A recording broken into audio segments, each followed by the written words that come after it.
Olá, sou o pastor Murilo, estou aqui mais uma vez para trazer uma mensagem de esperança e de amor para o teu coração da parte do Senhor. No nosso bate-papo de hoje nós vamos falar sobre reflexão, meditação.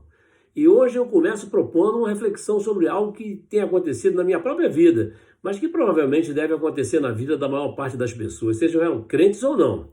Eu vou começar recordando uma passagem bíblica muito impactante, todavia nem sempre observada na carreira que nos foi proposta, tal como está lá em Hebreus capítulo 12, versículo 1.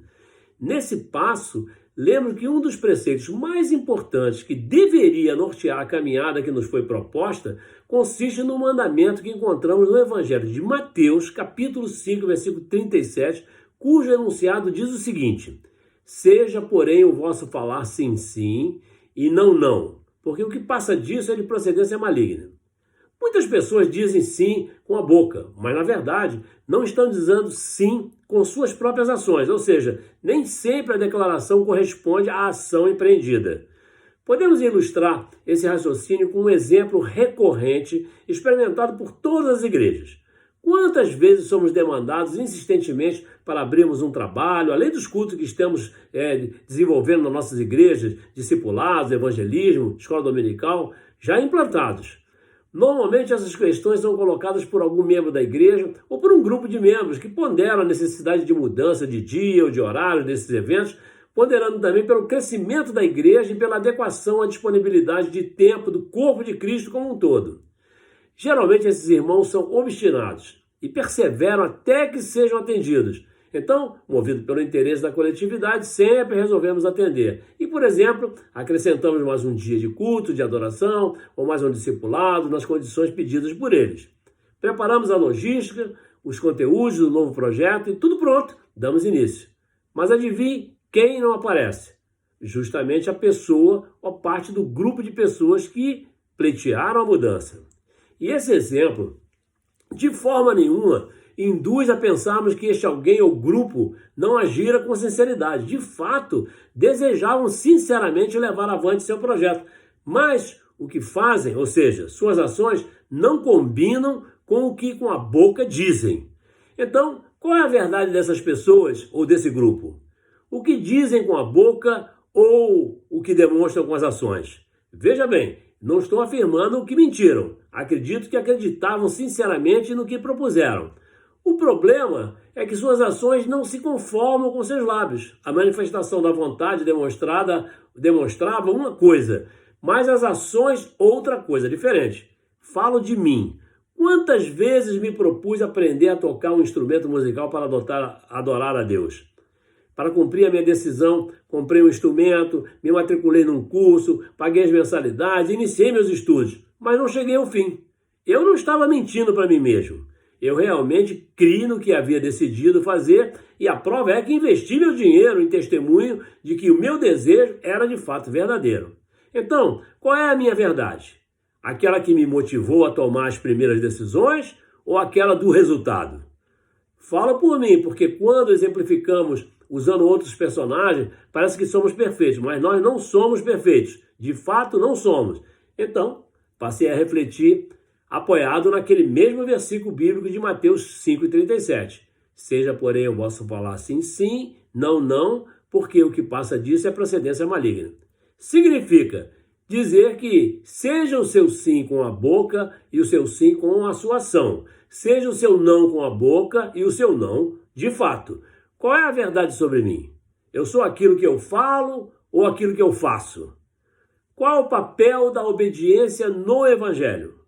Afinal, podemos perceber que o Pai, ou seja, Deus, tinha uma vontade nesse texto e esperava que ele fosse cumprido, ou que a vontade fosse cumprida. E nosso bate-papo é um convite à meditação e, para sermos apoiados, trouxe para o debate uma parábola de Jesus. Não é uma parábola muito reproduzida, nem muito pregada, mas traz uma mensagem muito forte para nos ajudar a ponderar. É a parábola dos dois irmãos descritas em Mateus 21, 28 e 32. 10 parábolas aparecem exclusivamente no Evangelho de Mateus, e essa é uma delas. E nela Jesus nos conta um pai que pede a seus 2 filhos para irem trabalhar na vinha. Ele estava precisando da ajuda dos filhos. E ele disse que não iria, um deles. E no fim acabou indo. O outro disse que iria, mas no fim não foi. E a pergunta que Jesus faz nessa sequência é muito importante e gera uma boa reflexão. Qual dos dois fez a vontade do Pai? Como já adiantei, isso nos faz pensar, porque muitas pessoas dizem o sim com sua boca, mas não estão dizendo o sim com as suas ações. O enfoque dessa parábola tem a ver com a autoridade divina e a maneira como as pessoas reagem de forma diferente a esta mesma autoridade divina. E para entendermos melhor esta parábola, eu vou comentar o texto imediatamente anterior a ela. Jesus havia ido ao templo, expulsado os que ali compareciam e comerciavam. Mateus 21 e 12. Jesus havia curado cegos e coxos na área do templo. Mateus 21, 14. Jesus recebeu o clamor das crianças e provocava a desaprovação dos sacerdotes, escribas e fariseus, como vemos em Mateus 21, 15 e 16. Os líderes religiosos se sentem então ameaçados e insultados pelas coisas que Jesus fazia e ensinava e exigem de Jesus que ele diga com que autoridade fazia essas coisas. Todavia, antes de responder, Jesus contrapõe uma pergunta e exige uma resposta, forçando-os a responder a sua pergunta. Então eles usam de mentira para tentar sair da situação difícil em que se encontravam. Com isso, Jesus também não lhes respondeu e, para enfrentar a situação sabiamente, condenou aquele comportamento hipócrita dos seus ouvintes. Sua repreensão veio através da narrativa da parábola dos dois filhos que trago para a nossa reflexão. Vimos então que um homem tinha uma vinha e dois filhos e precisava do trabalho deles. Um disse que não iria, mas acabou indo. O outro disse que iria, mas não foi. Qual dos dois fez a vontade do Pai? Disseram-lhe eles: o primeiro.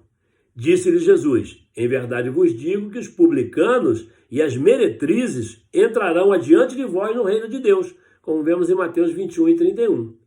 Os líderes religiosos haviam respondido corretamente a essa resposta era exatamente a que Jesus aguardava. O que eles não esperavam eram as consequências da conclusão que Jesus tirou da resposta que eles deram. Publicanos e prostitutas vos precedem no reino de Deus. A pergunta que precisamos responder é: diante dessa palavra, quem é você? Você é o que diz que vai fazer e depois não faz? Ou você é daqueles que dizem que nem iam fazer, mas acabam fazendo? Bem, para complementar essa parábola e para nos ajudar nesse raciocínio, eu trouxe um outro texto bíblico que está em Mateus 9, 11 e 13, e que assim fala: E os fariseus, vendo isto, disseram aos seus discípulos: Por que come o vosso mestre com os publicanos e pecadores? Jesus, porém, ouvindo, disse-lhes: Não necessitam de médicos sãos, mas sim os doentes. Ide, porém, e aprendei o que significa misericórdia, queda e não sacrifício. Porque eu não vim para chamar os justos, mas os pecadores ao arrependimento. Guarda essa frase. Podemos identificar, então, que o primeiro irmão, aquele que disse que não ia, mas acabou indo, representa justamente os publicanos, as prostitutas e os pecadores, que eram pessoas excluídas e consideradas indignas perante a religiosidade judaica. Mas, embora com seu modo de viver, inicialmente recusavam os mandamentos de Deus, mas por fim se arrependiam, criam e passavam a fazer a vontade do Senhor. Por outro lado, aqueles religiosos judeus agiam como um segundo filho. Aparentemente eles concordavam em seguir a palavra de Deus, mas no final o resultado real era desobediência, como vemos em Mateus 21 e 31. Jesus deixa isso muito claro ao dizer que aqueles desprezados pecadores estavam entrando no reino de Deus antes daqueles que insistiam em manter aquela imagem aparente de irrepreensíveis, mas fatalmente corrompida. Esses últimos diziam que obedeciam a Deus, mas não estavam obedecendo. O seu falso sim nada mais era do que um verdadeiro não. Já o espontâneo não dos pecadores rejeitados era o início de um sim de arrependimento. Eles perceberam que esse discurso de Jesus era dirigido a eles e concluíram que precisavam de Jesus e se arrependerem. Isso nos leva a uma outra reflexão. Às vezes, os que estão mais distantes da fé, pessoas que disseram não a vida toda, são os que mais facilmente reconhecem sua condição de miseráveis pecadores e, portanto, doentes, necessitando arrependimento e de se entregarem ao Senhor Jesus. Olha, diferentemente daqueles religiosos que vivem levantando as mãos e dizendo sim, mas não fazem a vontade do Pai. Por outro lado, Pessoas que estão mais distantes da fé são as mais fáceis de se convencer e reconhecer que necessitam de Jesus Salvador e que precisam de misericórdia e graça, enquanto as mais envolvidas e as mais religiosas são as menos crentes. Eles eram cotados para serem escolhidos, enquanto os outros não, mas foram os primeiros a se render e reconhecer que eram doentes e abraçaram esse Jesus Salvador e fizeram a obra para a qual foram chamados. Já podemos agora identificar quem são os representantes desse segundo irmão, que dizia sim desde o começo, mas não foi. São os fariseus, os mestres da lei, os anciãos, as autoridades de Israel, que pensavam que não eram doentes, que eram justas e que não tinham pecado. Mas Jesus está respondendo a esses que se acham bons e justos, que se acham curados, sem doença, e não procuraram o médico dos médicos. Eu vim justamente para aqueles que sabem que estão doentes e precisam ser curados, e não para os sãos. Nosso bate-papo traz agora mais alguns argumentos que poderão nos ajudar a fazer uma autoavaliação, para que possamos responder a pergunta que nos foi proposta. Diante dessa palavra, quem é você? Você é o que diz que vai fazer e depois não faz? Ou você é daqueles que dizem que não iam fazer nada, mas acabam fazendo? Os argumentos vêm em forma de lições extraídas do texto dessa parábola dos 12 filhos. E que, a meu ver, são 3 lições principais. A primeira delas, não existe vida com Deus sem arrependimento. Na parábola dos 2 filhos, Jesus mostra a grandeza e a importância do arrependimento. O arrependimento é mais importante do que qualquer aparência. Você não precisa ter uma aparência de santo, você tem que ser e viver o que você está aparentando. Ele é mais importante do que qualquer intelectualidade ou título, o arrependimento, do que qualquer religiosidade e do que qualquer intenção, o arrependimento. O arrependimento é o ponto principal do fazer a vontade de Deus. É o resultado de uma vida regenerada, é o nascer de novo, a nova criatura que antes possuía a convicção do não, mas de uma forma inexplicável do ponto de vista humano, agora faz a vontade de Deus. O arrependimento verdadeiro é o reflexo do Espírito Santo em nossas vidas, o único que pode nos convencer dos erros do nosso não, como vemos em João 16:8. A segunda lição que podemos tirar dessa parábola: para Deus, a condição do homem é uma só. O homem é pecador. Todos se extraviaram e juntamente se fizeram inúteis. Não há quem faça o bem, não há nenhum só, como vemos em Romanos capítulo 3, versículo 12. Com isso, Jesus demonstrou que não existe nada que possamos fazer para impressionar Deus. Porque todos pecaram e destituídos estão da glória de Deus, como vemos em Romanos 13:23. Desde os mais importantes até os mais rejeitados da sociedade, pois a condição do homem é uma só: pecador. A boa notícia é que o sangue de Jesus é poderoso para resgatar o pior dentre os homens. Por fim, a terceira lição que nós precisamos tirar dessa parábola: palavras levas o vento, com o significado de que o que se diz e não é escrito facilmente se esquece. Muitos acreditam conseguir manter as aparências diante de Deus, mas nada é encoberto que não haja de ser manifesto, e nada se faz para ficar oculto, mas para ser descoberto, como vemos em Marcos, capítulo 4, versículo 22.